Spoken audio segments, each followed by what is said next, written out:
Nakapagluto nga po pala ako mga idol ng pinangat na isa talaga sa paborito kong gulay. Kanina nga po pala mga idol ay naisipan ko ngang magluto nga ng pinangat. Kaya naman nagpunta nga ako sa palayan para makapanguha nga nitong gabi. Ilang taon na rin kasi mga idol ang nakalipas simula nang matikman ko nga ito. Kayo po ba mga idol, kailan pa yung huling tikim nyo nito? Bale itong dahon lang talaga mga idol ang kakailanganin sa paggawa ng pinangat. Iisa-isahin mo talaga na tatanggalan ng tangkay hanggang sa matapos ka na nga. Ang ibang dahon nga po pala nito mga idol ay hihiwain natin ng medyo maninipis. At ang iba naman ang siyang ating ibabalot. Sa ibang probinsya nga po pala mga idol ay hindi na nila ibinibilad yung dahon kapag gumagawa sila ng pinangat. Pero kami dito sa summer mga idol ay ibinibilad talaga namin ito para mas maging mabango. Yung sahog nga po pala na ipapalaman natin mga idol ay itong dilis at saka itong tulingan. Pero kung meron kayong karning baboy o di kaya hipon ay mas masarap talaga. Nakakapanghinayang kasi mga idol itong pritong tulingan na natira. Kaya ihahalo na rin natin ito sa ipapalaman natin sa pinangat. Pagkatapos nga pala natin himayin ito mga idol ay tatanggalin na nga natin sa bubungan itong ating binilad na gabi. Grabe, napakabango na nga nito mga idol. 3 pirasong nyug nga po pala mga idol ang gagamitin din natin sa pagluluto. At dito nga sa pinakaunang gata ay pagsasama-samahin na nga natin itong mga sangkap. Ay sibuyas, luya, bawang at saka itong siling green. Paghahaluin lang naman natin sila mga idol hanggang sa lagyan na nga natin ng asin. Naglagay rin pala tayo dito mga idol ng magic sarap at saka kunting asukal. At syempre hindi magpapahuli itong ating hinimay na tulingan. Ilalagay rin natin dito itong dilis na talaga namang magpapasarap sa pinangat. O diba mga idol, ang pagkasimple lang ng mga sangkap, magkakaroon agad kayo ng masarap na ulam. 3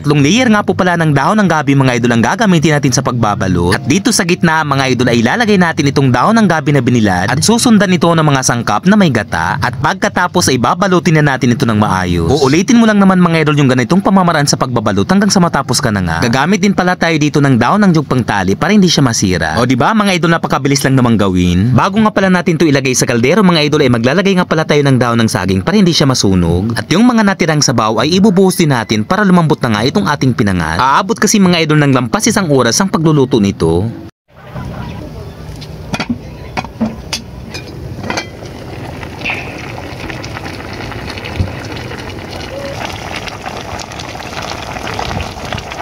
Bago ko nga pala lagyan ng pinakaunang gata mga idol, ay inilipat ko nga po pala ito sa kawali para naman kahit papano ay makuluan nga ito ng maayos. Bali umabot nga talaga ito mga idol ng lampas 1 oras. Kasi gustong gusto ko talaga mga idol yung nagmamantika. So ayan mga idol, lutong luto na. Grabe, napakabango nga. Mapapatikim agad tayo nito.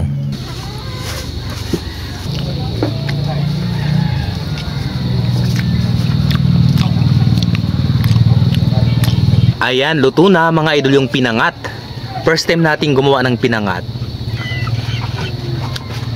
Grabe, kahit first time kong gumawa mga idol, okay na. Ang sarap. Gagawa pa tayo nito next time. O, tikman mo na. Kumusta ang lasa? Masarap. Kaso? Maahanghang. Maanghang. Maanghang nga lang daw mga idol. Maanghang daw sabi ni nanay. Pahaw yung kanin natin, kaning lamig.